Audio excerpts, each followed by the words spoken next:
I am Petya and you are with The Path to Power. Today, I am talking to Sonja Betschart, the co-founder, co-pilot, and former CEO of WeRobotics. This is the company which provides flying labs, drone, data, and AI training centers in Latin America, Africa, and Southeast Asia. Sonja was also recently selected by Forbes as one of the 50 over 50 most influential women across Europe, Middle East, and Africa. It is a great honor to welcome you. Thank you, Petya. I'm really happy to be here. Sonja, would you give us a very brief overview of your career path? It's not the usual one. You have never been in a large multinational, right? That's correct. And there are reasons for that, I guess. Though, I actually have worked for one large Swiss company, so one of the biggest ones here in Switzerland. But yes, my career path is more in the startup space and in the smaller organization space. So I started out very much in the for-profit space, working for a number of startups or smaller organizations and companies. My initial background is in business development, marketing, and smaller company management. So this is how I kind of tagged along my career. And like a lot of times, I had a lot of changes in my career in terms of changing from one organization to the other. And the red thread through my career always has been passion. Passionate about what the company does, passionate about the people in the company and the culture of the company. And it has given me the very varied opportunity to work in different sectors. And today, WeRobotics is my first own company, my own organization. But before that, I have worked for 12 other organizations, companies, which really have given me a very varied experience, not only in terms of sectors, but in terms of positions, in terms of maturity of organizations to understand different stages, which really has shaped in many ways where I stand today. Sonja, you founded WeRobotics in 2015. This is long before the world was talking about drones or AI. How did it happen? What was driving you? What drove me was to see the opportunity that was laying there and that was not really tapped into. So actually, at that point, I worked for a startup in the drone sector. So the drone sector started out in about 2012, so some years before. And I was their CMO and head of business development. And I saw the opportunity that new technologies can create in Europe, in the US, because our startup and the market grew really fast. But then sitting there, I also knew that there actually would be other markets that would possibly even make better use of these technology in terms of positive social impact. But we as a startup weren't able to concentrate on this market just yet because it was the too early stages. So you're kind of sitting there and you see the opportunities that drones and data and AI can create, for example, in Africa, Latin America, Asia, and the Pacific region. But you also know that you as a startup cannot focus in these markets because it's too early and you need a faster growth. And it's not these markets that will give you kind of the growth you need. But having worked before and having lived in Africa and set up companies there, I saw the potential that these technologies can have, and especially the potential on creating impact. So seeing that, you kind of, you can sit there and say like, either this is going to happen one day, but it's going to take years until this happens, until the industry kind of evolves and then can focus on smaller markets, or you do something about it. And I really, at that point, then said, I can get frustrated about the opportunities that lay there, or I can take the opportunity and create WeRobotics and co-create WeRobotics. We actually were 4 co-founders, and this is what we did. Sonja, looking back, what do you think has been critical in your path to power, in your path to success? I would say first, kind of, the classical elements in many ways is like, I think what really was critical was connections and networks and that kind of learning path for me was really critical to be able to take a path and to learn on this path and not reach a seniority level from one day to the other, but actually go through different paths and different learnings along the way to kind of shape also my understanding of how kind of the path to success and power can look like. Because one can think of in like the more traditional path, but then when you have the opportunity to work for many organizations with different leaders, it also shapes kind of your view along, because it gives you different views of how this actually can look like. So definitely, I would say that learning path, the connections, the networks I was able to build along the way, and in many ways also the mentorship and support. I think I received a lot of mentorship from my early career days and a lot of support from leaders. And this also has been very critical along the way because it was and still is today this network of mentors and supporters I can come back to in many ways to learn more and to readjust. And then the other really critical thing for me along the way has been to work on myself and to take very dedicated care of my personal growth as a leader, as a person and as a leader, and to do this very deeply. So to really find and surround myself with the right people too and the right methodologies to dedicate time to grow myself, to work on myself, and to become a leader that I can be proud of and that hopefully, in many ways, other people will find inspiring to follow. My own observations are that you're a very kind person. You laugh a lot. You send emails with smiley faces, which is not what the typical CEO is doing. It's true. I think by possibly one thing that has been critical also is a positive attitude. I think we work today, we work in an environment that is that is a very straining environment. I would say social entrepreneurship is an environment that comes with a lot of purpose and a lot of heart, but it also comes with incredible investment, not just from the leaders, but from anyone in it, because in many ways you need a strong drive and purpose to be here, because a lot of times you swim against the currents.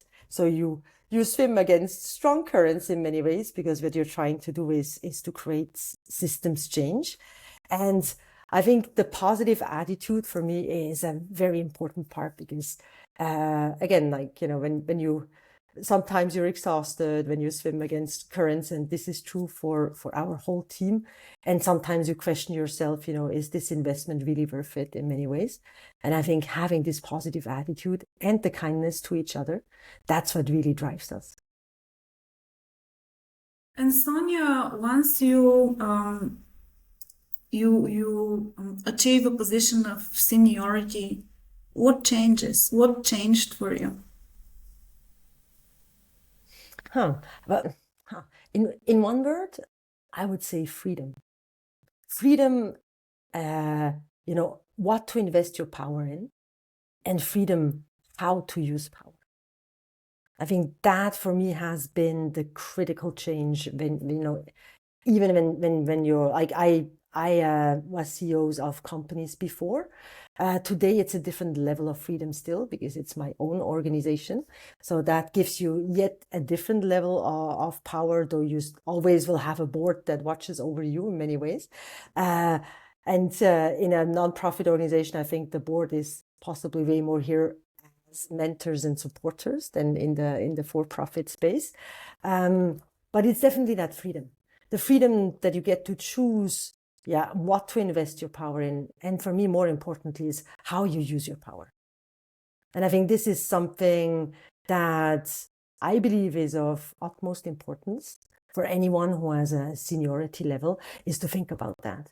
How do you wield your power? Because you have the freedom in so many ways at that level to choose. Do I share my power? Do I hoard it for myself? Do I use it and invest it, in repeating systems and possibly also having negative influences? Or do I use my power in a way that creates positive impact? And does it take along, an inclusive group of people, or does it segregate? I think all these kind of questions, as a leader, when you have this position, you have the freedom to decide, how to use your power and what to use it for. Which, like if I look back at my path, I would say you always have power, because power is in many ways the ability to do things. It's just possibly more restricted in many ways. And that, if I look back at, like along my path, I said, this is what I appreciate today, is that freedom of deciding how and what to use my power. And Sonja, how did you manage to build your influence over the years? Was it a conscious effort? How did it happen for you? That's an interesting question. I mean, coming back a bit to possibly what I said before, I think my influence has a lot to do with listening and hearing, what really the needs are and what other people would see as value, and building from there. I think it has a lot to do with listening. I think, it's like, it's not the one who talks loudest who gets the most influence. I think it's the one who understands best the needs and where value can be created.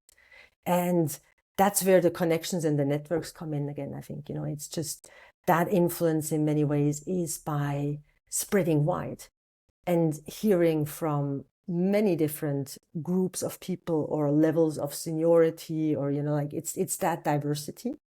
I think that really has helped to shape the influence in many ways. Providing value to your network. That's what I hear. Yeah, providing value. And I think just listening and learning first, what actually, what is needed, what provides value, and how can you provide that value best? Because I think it's possibly the slower way and it's the more quiet way, but for me, it has been the way that fits me better and that I believe is a very sustainable way, because it takes steps and it's inclusive.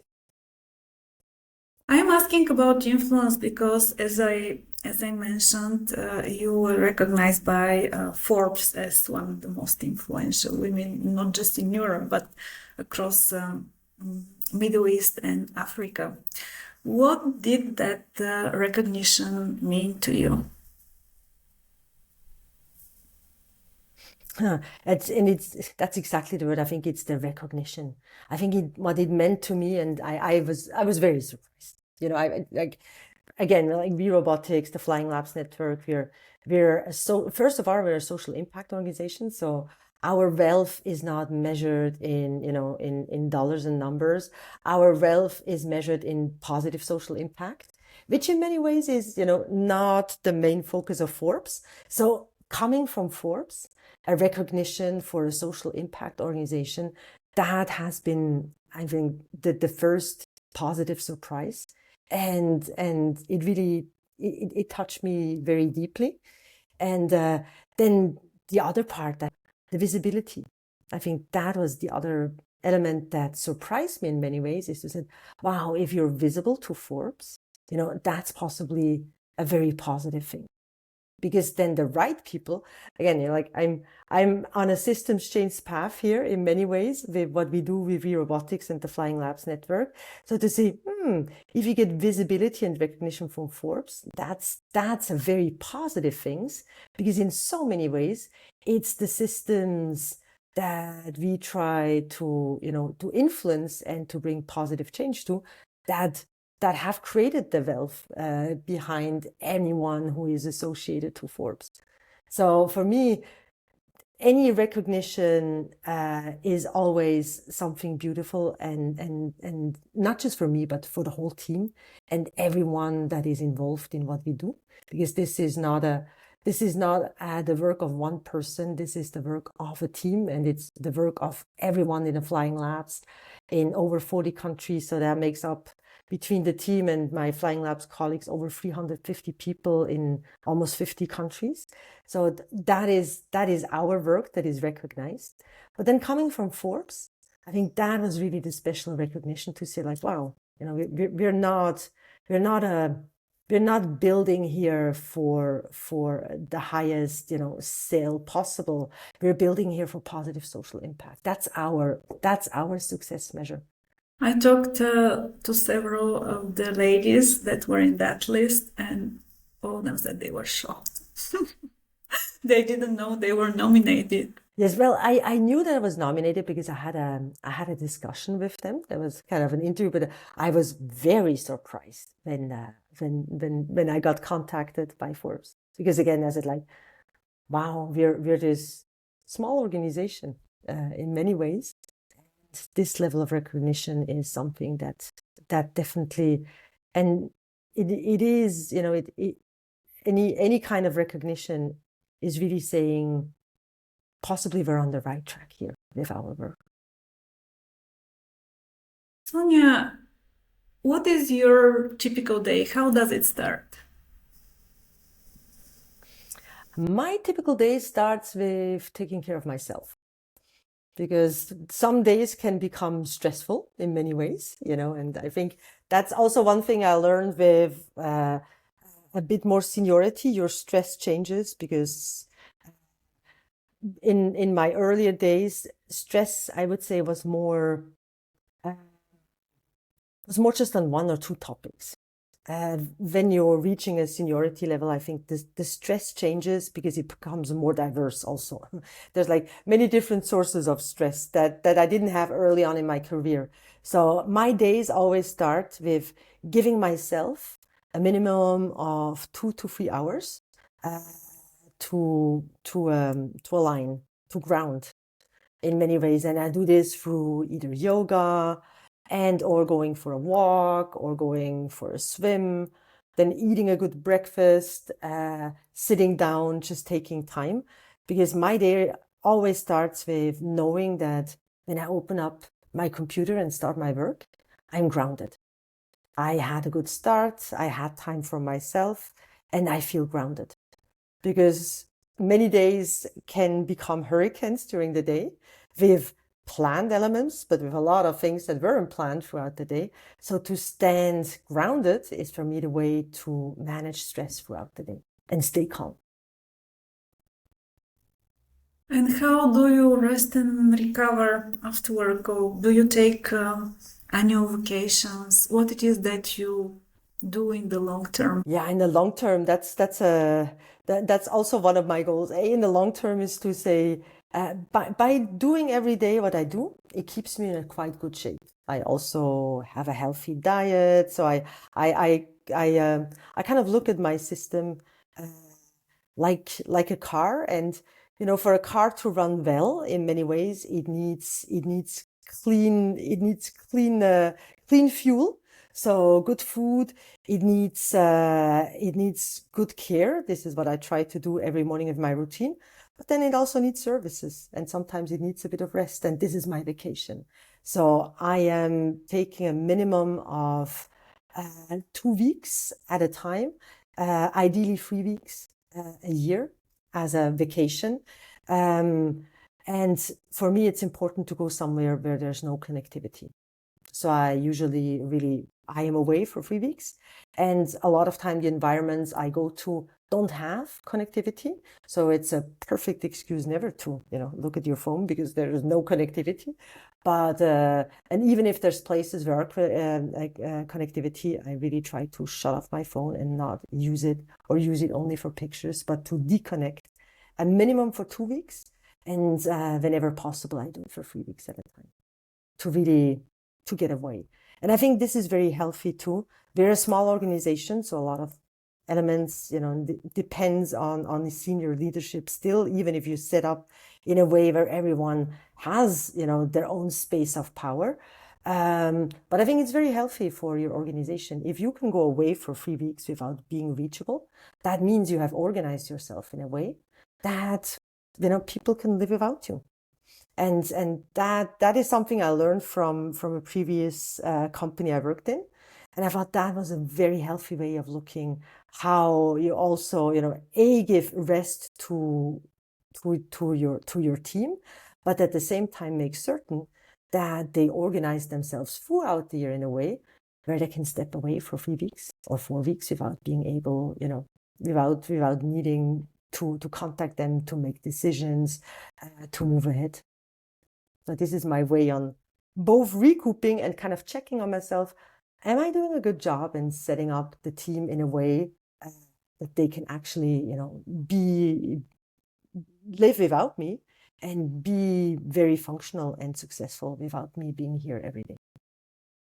That's a great advice. This comes back to saying, like, one of the ways that I see, how you use power is by sharing power. The more you share power, I think the more it frees up your own power, and it gives you the space you need to reflect and to rest also in between. And Sonja, there are many aspiring entrepreneurs, many startup founders in our audience. What other advice you could give them? It's a difficult path, to be a startup founder. It is. And I think, it's also this kind of image that entrepreneurship is like, a beautiful thing in many ways, and that it comes with all these amazing, kind of sides to it. And I think anyone who is an entrepreneur, and maybe, a social entrepreneur or a tech entrepreneur or any kind of other entrepreneur, know that it comes with many positive sides, but it comes with incredible hard work. And being an entrepreneur and building companies, building organizations takes a level of dedication and passion that I think if you haven't been here, you can't really understand it. So I would like to congratulate everyone, who takes this path and who stays on this path, because it is hard work. The one thing I have learned along the way, and that I think the two things possibly I would like to share are one thing I learned is, again, like, how do I use my power? If I share my power more, I actually take a lot of burden off myself as an entrepreneur, and I give others the opportunity to contribute in a different way. And saying this by really sharing power, by opening up. For example, you introduced me. I'm a co-pilot. Yes, I am, because there's two of us. It's accepting, to share your power. And we have, for example, a holacracy-inspired setup at our organization, which means that each team member gets a lot of power, their own power to decide, their own power to shape their work. It comes with setting boundaries and setting clear accountabilities. But on the other hand, it just comes with distributing also, again, like your stress. It's not everything has to sit with you. And opening up, it takes courage. That I have learned along the way too. Possibly it takes more courage to share power than to keep it for yourself. But it's something very positive. And it has allowed me also along the way to manage my ego. That is, for me, is something, power and ego are a bad combination. Because then again, it's possibly the reasons, and how the power is used are not the best ways. If you can get rid of ego along the way, or at least manage your ego and separate these two elements between the power and ego, I think not only will the power be much stronger and much brighter, it will also be, more inspiring to others to follow in so many ways. And how scary is it to be a startup founder? Or is it? Well, I think it takes a lot of courage. It's because again, I think what changes is it's not just your own uncertainty. This, you live with in any position, it's like you don't really control anything, but as an entrepreneur and as a founder, you also carry the responsibility of others. And I think this is what really changes. And it changes something in the level of stress too. Because it's not just you, it's your team, it's your customers, it's anyone you interact with. It's you're carrying that. And that's why in certain environments and economies like today, it takes a lot of courage. And you've been very courageous. Thank you, Sonja, for this conversation on my behalf and on behalf of our audience. Thank you for having invited me. It was a pleasure to be here.